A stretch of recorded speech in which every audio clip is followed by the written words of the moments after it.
You're in the green room. 5, 4, 3. All right, bringing you in, my man. I think. There you are. Hi, welcome. Good to see you. Hey, Dennis. What's going on, bro? Not much. I'm trying to put us side by side on my screen. Excuse me. I think we're there. No, I'm blacked out. Anyway. Oh, there I am.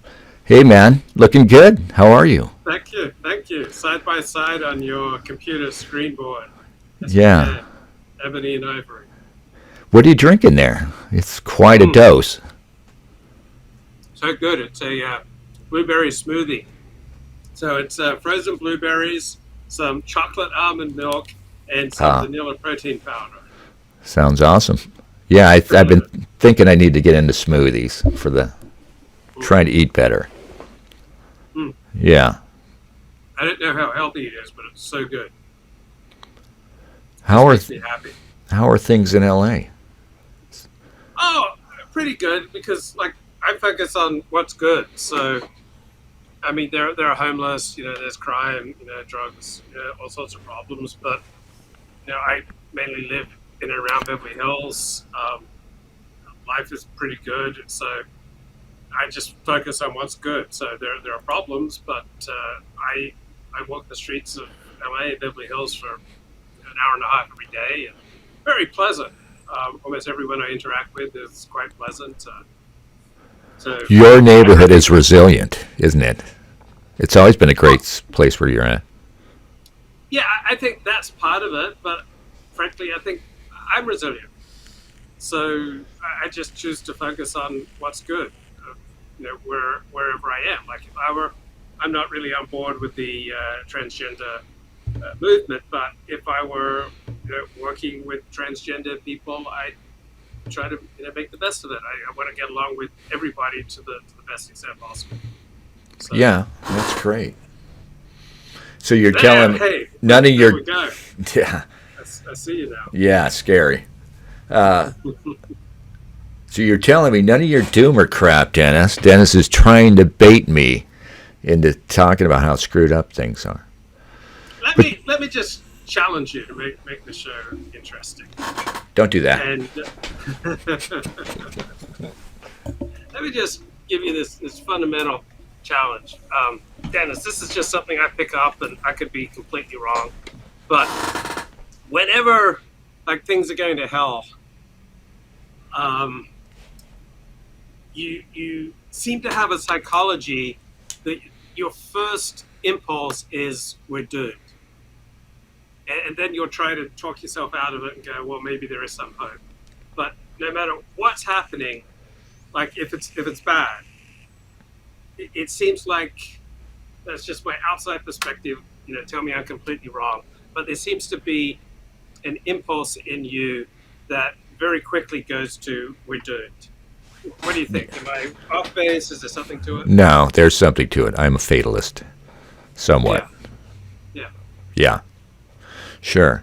But I don't say, now, I'm not a believer in a crash.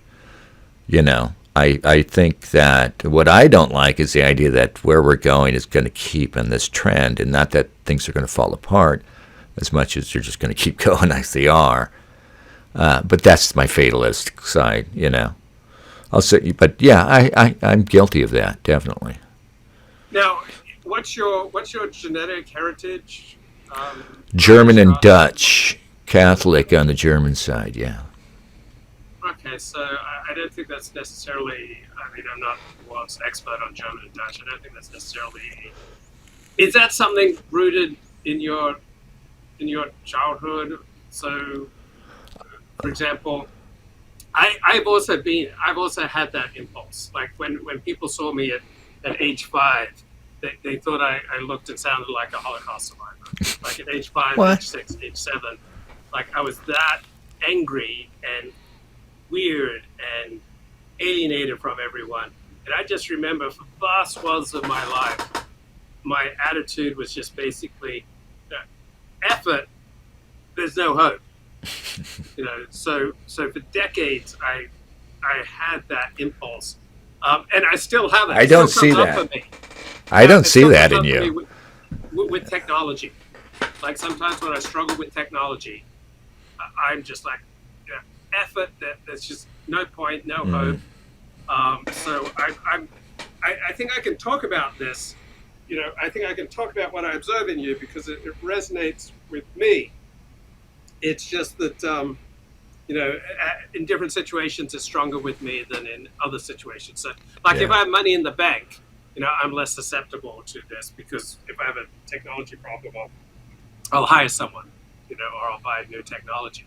But when I don't have money in the bank, and then I have technology problems or car problems or roommate problems or community problems or girlfriend problems, that hopeless thing just comes out. But let me move it away from like Dennis Dale the person. Let me move it towards the right wing distant sphere. This impulse of we're doomed seems to be probably the most resonant psychological impulse of which I'm aware on the right wing to right wing dissident sphere of people who talk on YouTube and podcasts. What do you think? I don't know. It's a powerful part of it. I mean, I don't know if it's fully the most of it. In that a big part of it must be seen as, frankly, as a reaction to losing, a reaction to, the continuing. We're Yeah, just getting battered culturally. And I've always said it's only natural. It's crazy that we think we what do we expect from, especially from young men who feel like they're being left out entirely. Some anger is appropriate, but yeah, I mean you're right. It's there's too much doomerism, but of course it might be an accurate yeah, thing it too. might be fully accurate, but I think what's going on here is that, okay, most people who have the time to do what you and I are doing right now, let's be honest, most people in our position are socially losers, right? Most people with the time and Yeah, the inclination and the drive and the desire to spend hours online, critiquing society and bewailing what's going on. Most of us are losers, and so I think what's going on here is that if I'm right that most of us who are doing what we're doing now are socially losers, that's because we become wired to being addicted to losing. And so we see everything, we experience everything through the prism of losing. right. And it would be incredibly uncomfortable for us to do too much winning. We couldn't handle it. And that's why like none of us in the right wing distance sphere can stay together very long. Like I don't know, what are like right wing, YouTubers or podcasters who can work together for very long? We all split apart, fairly quickly. And I think it's because we have an addiction to losing. And I'm not exempting myself from this. This applies to me. I'm a 57-year-old bachelor who's never reproduced. I think we've got an addiction to losing, and so we interpret everything to meet this need. Like I remember the most painful events of my life are when I am rejected, like when I am pushed away from a relationship or a community. And so I have found ways to re-experience rejection over and over and over again. I put myself in those places to experience that again. So, talking on YouTube is a great way to create more and more rejection in your life because, let's be honest, most people who do what we're doing damage our lives by doing this. Like, usually we create far more trouble for ourselves than like positive opportunities. And so I got hooked into recreating rejection. I just felt some necessity to join communities that would reject me and to just recreate the dynamic of being excluded and rejected over and over again. My therapist said if I wrote a memoir, I should call it The Uninvited. And so I think most of us who do what we're doing right now, I think we're addicted to losing. It's wired into us. We didn't choose it, so there's no self-blame here. Like, I'm not blaming anyone who's in this state, and I'm not blaming myself. But I think we're wired to lose, and so we interpret everything through a framework of losing, and we need that we always need to lose because it gives us there's a payoff for us. Oh, the payoff is that we get to escape, I guess, responsibility and being like reasonable and Yeah. responsible. So I'm just coming to you off the top of my head. Any thoughts? Yeah. No. Yeah. Well, you mean if you've been losing for a long time, you might get afraid of winning because you don't know how. You actually take some solace in losing because I think you said in there it relieves you of responsibility. Maybe there's a romance to it, Mm-hmm. to the losing. It's a cope in that sense. But something you said, I forgot that I wanted to talk about. But anyway, my biggest fear, listening to you talk about how none of us can work together over here, makes me worry that forget the content of the cultural thing that's going on. What's happened is winners and losers have been sorted. Maybe it's not meritocratic at all. It doesn't matter. And we've been sorted by a sort of a stubborn individualism, an inability to work together, and that's killing us. Yeah, yeah. I mean, look at how the distant right, streaming podcasts here. We can't work together for very long. It always cracks up. As opposed, well, I don't pay much attention to the left, but I got to think that people on the left, there are a whole lot of them who are working together, far more effectively, and so we are recreating, rejection and alienation, like even when we're trying to build something, because we are just wired to split Maybe. apart, and we've got stories for it that. Well, I'm a heroic truth teller. I'm just not willing to make the compromises that these other, losers, and so There is that. there's something going on there, I think. Well, I misunderstood what you said, but I think there is something too that we're over here and we are more honest, and that's because maybe it's because we're losers and we don't have anything to that to risk. So we go ahead and do these things which you say, and I agree, are kind of damaging to our lives. And at the very least, I'm wasting my time here. You know, yeah. Here's another thing that I think is going on, and I got this when I was interviewing Andy Nowicki, and I've taken an increasingly anti-conspiracist mindset. So, but anyway, one thing that struck me from talking to Andy Nowicki that I think is prevalent in the distant right sphere is that we have to cope. One of our favorite copes is, well, at least I didn't fall for the BS man. Those Yeah. people are earning six figures. Those people who are happily married with kids. Those people who have a position in polite society. Well, they are mouthing the slogans of the people Yeah. who dominate our society and are on the left and wrecking. Well, at least I see through the BS man, and I think that's like one of the most powerful copes for those of us in the distant right is that we're so assured that we see through the BS, that we're the truth tellers, that we're the last honest man, so to speak. And hundreds of years from now, people will build statues to us. Yeah, maybe. But this all sounds very good. But I wonder if the other side, individually, they aren't afflicted by the same things, but other things hold them together. You know, being on the side of power tends to hold them together because you said they're all working together out there, but there are so many fissures, right? I mean, we keep talking about it how, the contradictions are going to eventually bring them down, and you can see them. I mean, there's no real affinity between the average black person in America and the trans movement, really. Here's another thought I've had recently, and let me just bounce it off you. If you're living in a relatively prosperous, relatively free compared to other countries on Earth, relatively safe country like the United States, it's generally maladaptive to have too intense of an in-group identity. Like like if you're living, I mean, like LA. Okay, LA is, I think, a majority of people who don't speak English. They're incredibly diverse, and so a lot of traits are quite valuable at a 2 or a 3 or a 4 in intensity level, such as in-group identity.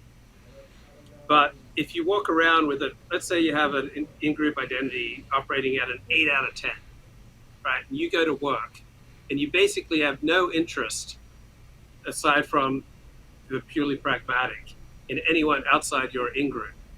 That's not an adaptive strategy. So I think like an in-group identity, just off the top of my head, like a 3 out of 10. And with any in-group identity comes a sense of victimization. Like you can't have an in-group identity as a Jew, as a homosexual, as a Japanese American, as a black, gay, WASP, Protestant, Catholic, Muslim. Any in-group identity is always accompanied by a sense of victimization because you remember all the horrible things that have been done to your in-group. But I'm thinking in a relatively prosperous, relatively safe place like the United States, if you're living in a city that is super multiculti, it just seems like a maladaptive strategy to have too intense of an in-group identity. I just don't know how you would thrive in the workplace, and thrive on public transport, thrive in a multiculti environment if you had no interest in developing friendships or being open to Right. to people outside your in-group. And so I think like having an in-group identity at like 2, 3, 4, even 5 out of 10 intensity level is probably a good thing and an adaptive thing. But once you start getting more intense than that, it's probably maladaptive in today's multiculti America. Like how would someone with a 9 out of 10 intensity in-group, like whether they're black, gay, Muslim, whatever, how would they really thrive in a multiculti state if they just had that lack of interest in anyone outside their in-group? Any thoughts? Well, I don't know. You have an in-group identity. I don't really have one. I'm deracinated. I mean, I come to this late, and it's frankly political. And when you talk about, it's maladaptive if I live in L.A., where I live is pretty, I mean, I have to deal with trans people all the time. I have to be cool about it. I can't, I mean, I could make a principled stand, but I would never leave the house. So, but when you're talking about racial diversity, yes, we're talking about also a fait accompli that they visited on the native white population of L.A. and everywhere else. But I mean, and it doesn't necessarily, an in-group identity doesn't necessarily have to do with victimization if it's homogeneous and there's no other group. There's, it seems to be a necessity really of a minority group identity, the victimization, right? I mean, when it was white America, it was more of a, I'll just quickly end with this. When it was white America, it was more, frankly, of a arrogance, maybe, but there was no real enemy out there to demonize, right? I'm thinking out loud. So I don't think most Americans have ever primarily identified as white. They've identified as American, which was a dominantly white country. But it was, and then that rug kind of got pulled out from under us. Okay, but I just don't think it's possible. I just think it's a fact of like gravity. You're right. The stronger your in-group identity, the stronger your sense of victimization. I don't know how you can have any national identity, Australian, New Zealand, Indian, Japanese, Chinese, any national or in-group identity without an accompanying sense of victimization. Like, paint me a picture of someone with an intense in-group identity who's normative, who doesn't simultaneously have an intense sense of victimization and also an intense negative outlook on outgroups. I don't know how any meaningful number of people can have an intense in-group identity and not have really strong negative feelings about outgroups. I just don't think it works that way.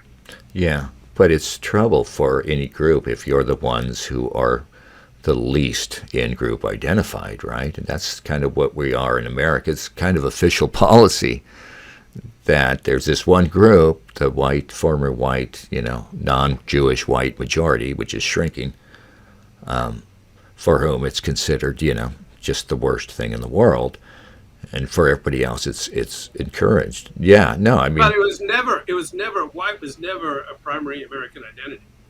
I mean, it was, Americans implicit, identified as American.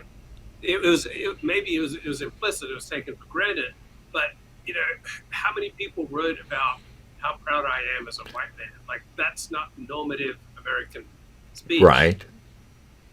Well, yeah, People thought of themselves as American, and then they thought of American for many years as white. But there's very little talk comparatively. To the best of my knowledge. But like England, France, Germany, no one thinks, right, almost no one thinks of themselves as white. They think of themselves as French, as Australian, as German, as Dutch, right. right? And you hate other white people. Like, the Nazis killed 6 million white people in the Yeah, we Holocaust. forget. Like, Well, and like Australians hate New Zealanders. they're still at it over Ukraine, the Poles want to get in there, and I think there's still this fear of Russia behind Germany doing what I think otherwise is crazy policy. But anyway, yeah, we used to have identities, right? I mean, my family were early adopters of deracination, but my mother, God bless her, was Catholic and tried to keep us in the faith. And I can vaguely remember as a young boy when it made a difference between me and it was mostly white people on my block, and the difference, we were like the only Catholic family. And I vaguely remember when I was little that it meant something, but then that was like the last I remember it ever meaning something in my life. You know what I mean?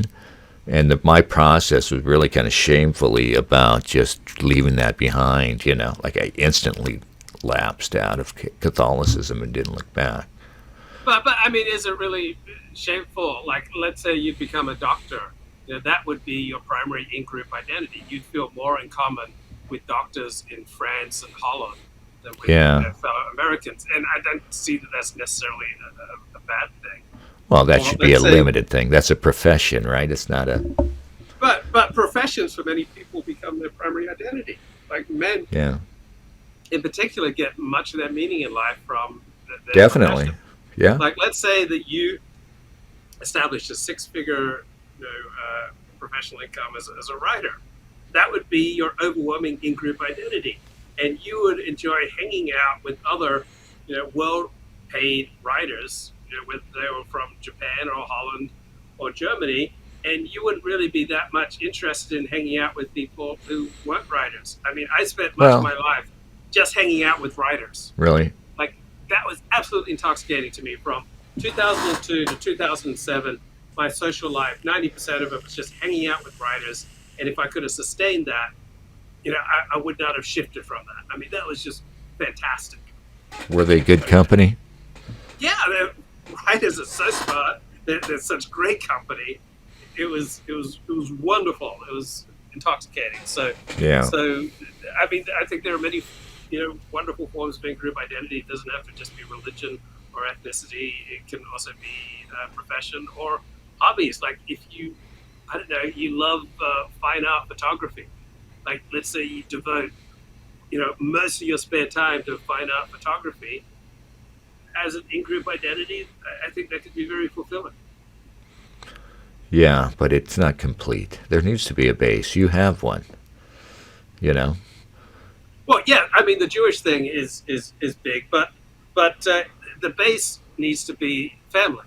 Like you should be getting your primary meaning in life from your wife and your kids, your spouse and your kids. And if that isn't there, then it's kind of evolutionarily speaking, you're a freak. I mean, you would think that most people should get their primary meaning in life from family, extended family, and then if there's room after that for friends and for hobbies, Yes. for commitments like So, what do you so. think about so many kids seem to not even consider having? So many young people now don't even consider having kids. It seems like it's just for My bias is always to look for the rational explanations for why people choose what they do. So I expect most of it just comes from rational reaction to incentives that kids have just become very expensive compared to right. like living on a farm where the kids were an asset. So I think much of it's just irrational reaction, and then I think we have become more separated, pulled apart. We don't have as much in Yeah. common, and so genuine freedom of association has been significantly diminished in this country since the 1960s, and so that makes it harder for people to bond and to build families. And so I think like all the litigation and civil rights legislation and all that, I think has been an absolute disaster for happiness and for sane family formation. Birth control, abortion. Yeah. And you, Birth control. I mean, I don't have any strong opinion about birth control. I don't have a strong feeling about abortion. I do have a very strong feeling about freedom of association. I mean, that really kills me. That I think black people should deserve their own neighborhoods. If they want their own neighborhoods, they should be able to have their own businesses where they only hire black people. The gays should be able to start businesses where they only hire gay people. Jews should be able to only hire Jews. Protestants should only hire a Protestant if they want. Like we should have genuine community. Like it's such a relief for me to be around people with whom I don't have to explain anything. right. To step It's into an understood. Orthodox shul where it's understood. You can be as bigoted as you want to be, within what's socially acceptable within, Orthodox Judaism. It's just like, it's so fantastic that I wish that for everyone.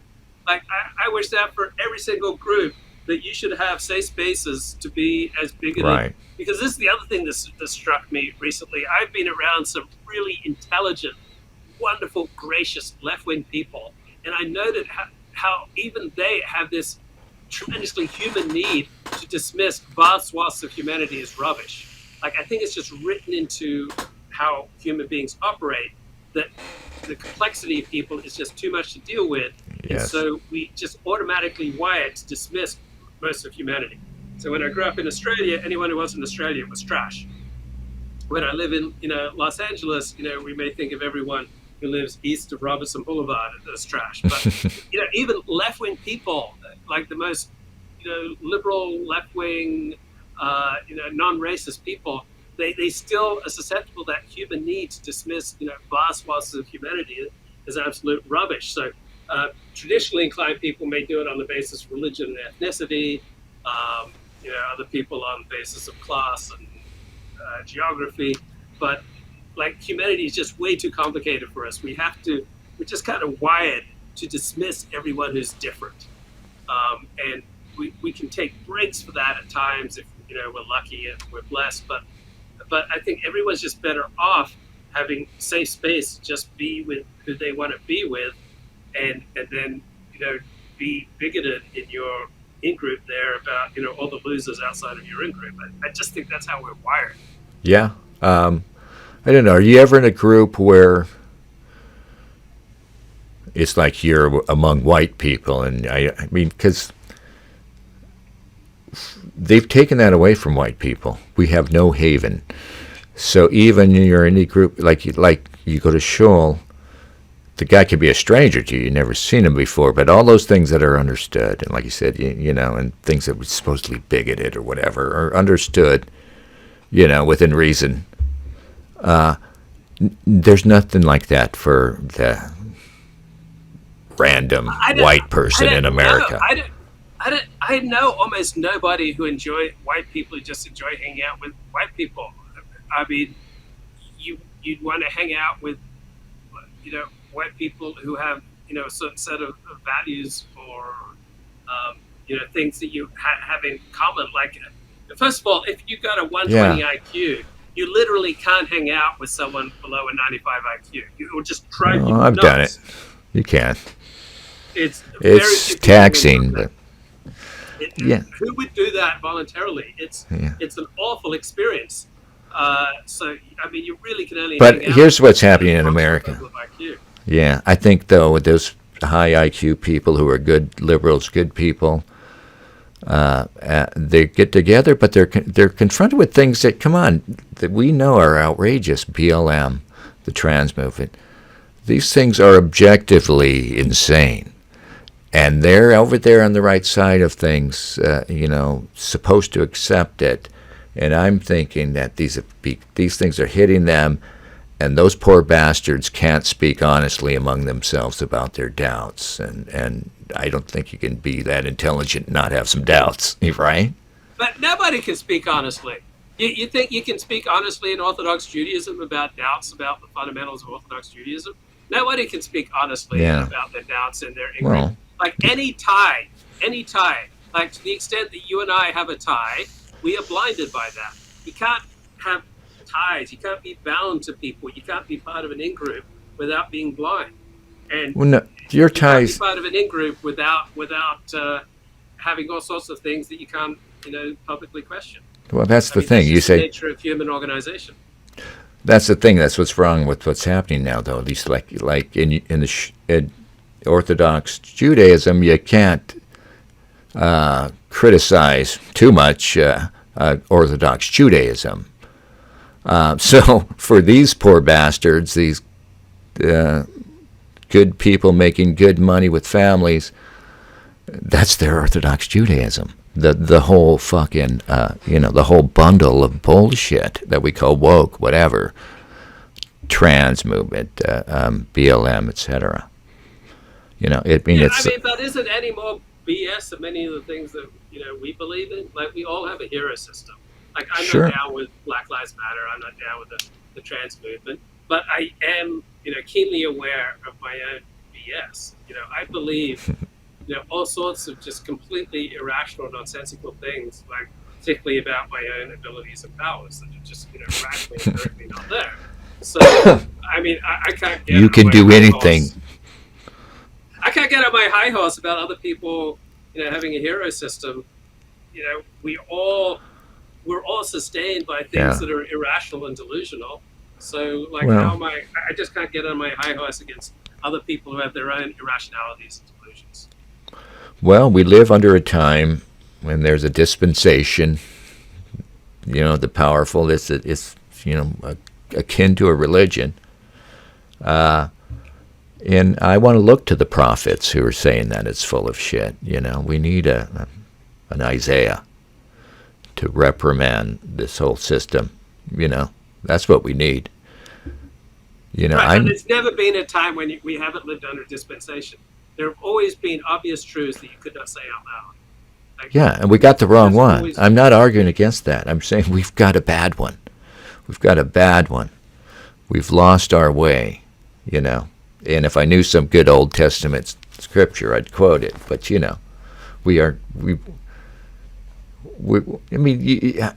do you like where things are going, Luke? I mean, do you ever stop and think about that?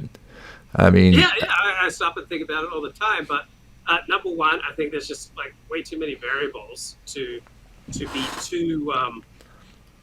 be too certain. Like, I see bad trends and I see good trends. I voted for George W. Bush twice. Like, I've Really? been wrong on so many different things. I can't get myself too worked up about other people who are wrong on the internet. it's all right when to I be think wrong. When I think about how wrong that I've been, Yeah. wrong last week, like, I just can't get exercised by other people Right. who are wrong. So I think there are negative trends in America, and but there are positive. What are the trends. positives right now? That we can have this conversation. Like, remember? Yeah. I don't know. Do you remember 2019? The sense of doom that we could no longer have these type of conversations online. We thought it was all going to get shut down. Yeah. Yeah, we thought it was well. It didn't happen. In fact, there are more opportunities now than 2019 and 2020 because of things like Rumble and Odyssey. So, in many ways, there's been a substantial expansion in our ability to have these conversations. Uh, I think that's a good thing. Like blockchain technology, has enabled uh, live streaming, free of corporate censorship, which I think is fantastic. What are other things? Technology, if technology that reduces crime. So you've got technology that can hear gunshots, send police. So what's so awful about our crime surge is that we steadily are improving in technology that should naturally be reducing murders by about 3% a year.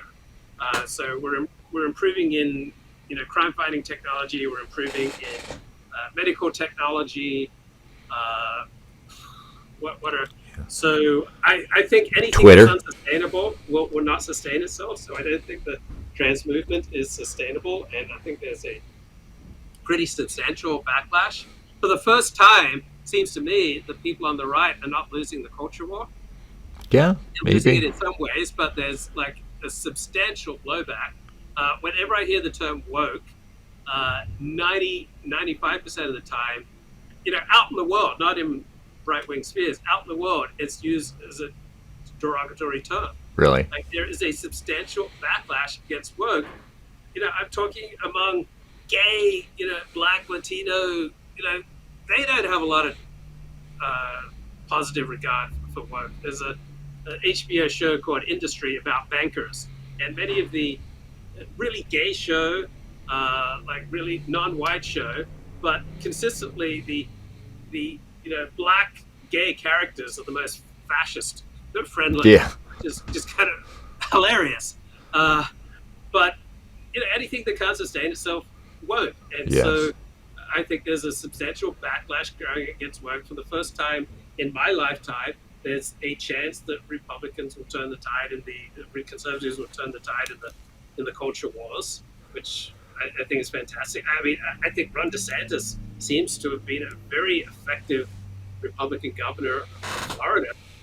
So you have a Republican chief executive who seems to be quite competent, as opposed to Donald Trump, who's not particularly competent as a chief executive. I think that's a great development. And like I've got to travel, so I walked around Sydney. It's supposedly the fourth safest city in the world.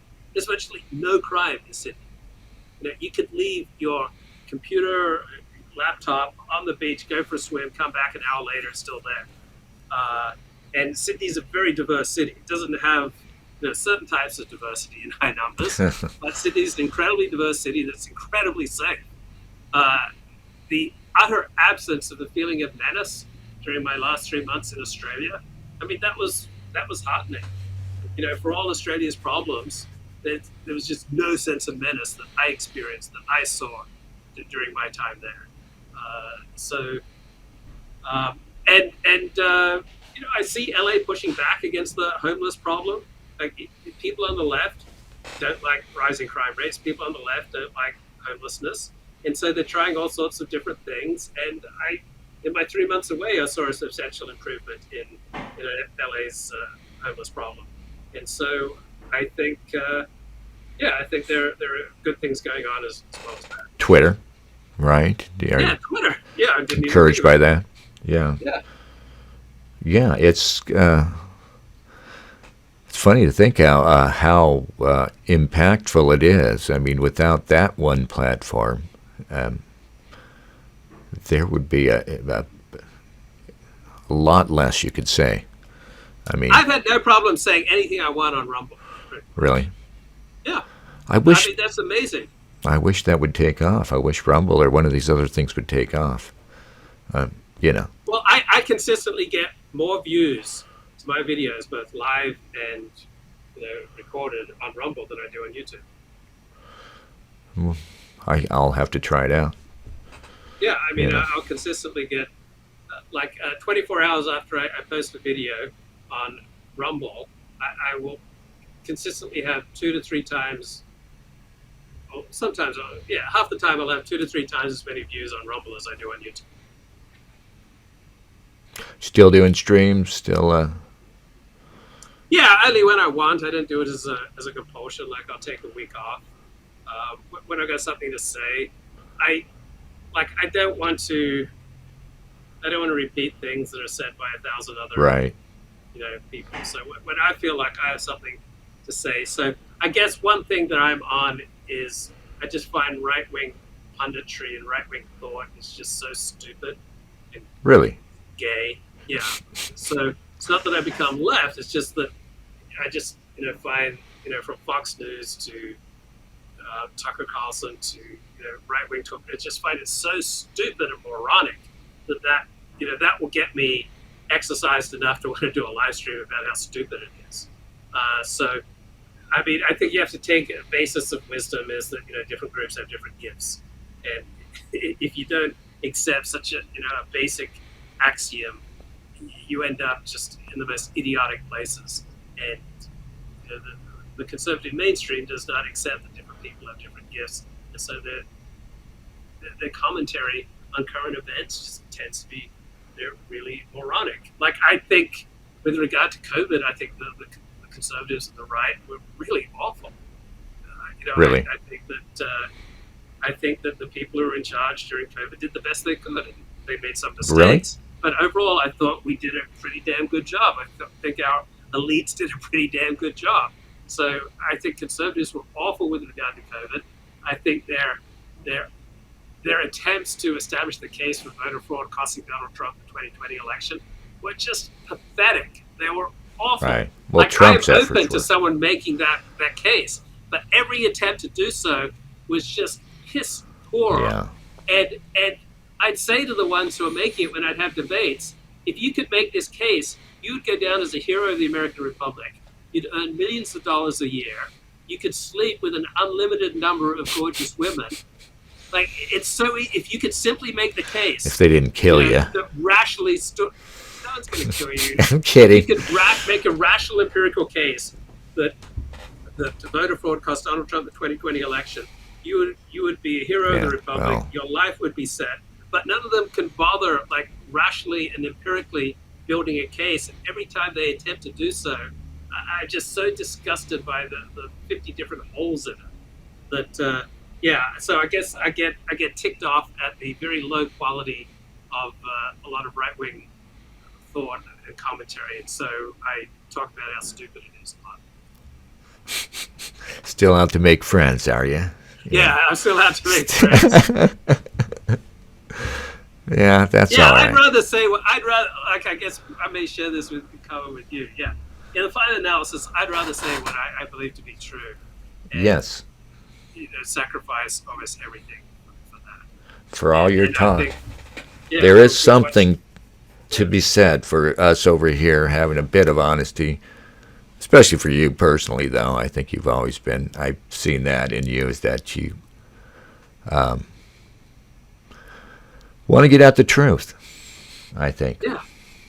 Yeah, I just can't stand having to say I find what I don't like about right-wing commentary, here on YouTube at least, is that it's all just repetition. I mean, God bless Matt Walsh for what he's doing over there, but do I need to be told this again? Tucker Carlson, what's happening with him is of incredible importance because because I think it does involve powerful people getting someone fired, but I don't really watch him that much. Never did. I used to watch clips here and there. He's not telling me anything I don't know already. No. We're repeating ourselves over and over again, and that's the only driving me people who are crazy. going to tell you something you don't know basically are professors who are overwhelmingly on the left. But pundits are never going to tell you anything you don't know. They're just prostitutes serving an audience, telling the audience what it wants to hear. And the whole methodology of right-wing talk radio and right-wing punditry is basically you're a victim and I'm fighting for you against the elites who are oppressing you, and join my Patreon and buy my Patriot powder. And, it's I hate that. The left has some really good critiques. There's this left winger, Rick Polstein, who just did a great article in 2012 about the conservative con. like you'll notice that virtually all right-wing media is largely funded by supplement shilling, which is Are they? not particularly legitimate. Is it And not? it goes back, it goes back 50 years. Like the conservative movement is largely funded by shilling, highly dubious supplements, and it's been that way for 50 years. Like it's Yeah. pathetic. Oh, And, there's. I'm speaking to you from the Pain Factor, the Pain-Free Factor Relief Studio. Yeah.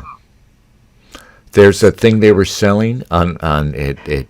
It's gone now, I think, but it was. These guys had got purchased ads on all of these little YouTube right-wing channels, and it was.